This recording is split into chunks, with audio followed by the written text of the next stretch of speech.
Давным-давно, кажется, в прошлую пятницу, жил в одной стране медвежонок под именем Винни-Пух. Вызвана боль в горле вирусами, бактериями или грибками, Strepsils воздействует на возбудители инфекции, помогая бороться с болью. А при боли в горле и заложенности носа масел Strepsils с ментолом и эвкалиптом. Сильная боль в горле? Да. А вы знаете, что боль в горле похожа на айсберг? Она глубже, чем кажется.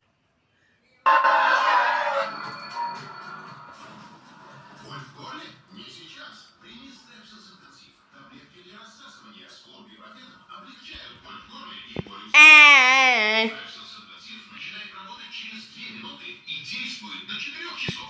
От боли и воспаления в горле Strepsils интенсив.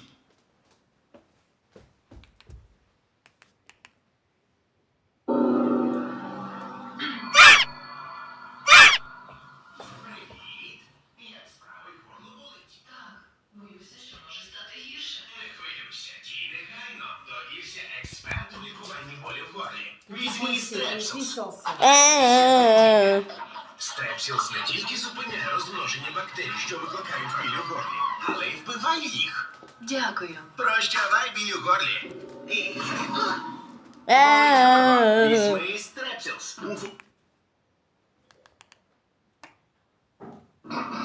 Ak, vai stipras kakla sāpes? Tu zini, kakla sāpes ir kā aizbērgi, tās ir dziļumā. Tāpēc mēs izstrādājam Strepsils intensivu. Skaties, kā formula nonāk saskarsmē ar kakla autu virsmu un iekļūst līdz dziļākiem slāņiem, lai sniegtu atvieglojumu. Super! Ar dievu kakla sāpes.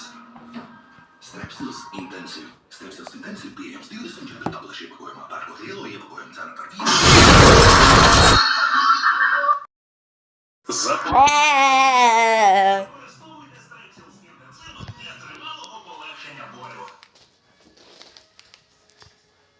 Болить горло, вам потрібен Strepsils. Він полегшує, знищує бактерії та грибки. Strepsils з медом та лимоном. Ого, сильний біль у горлі? О, не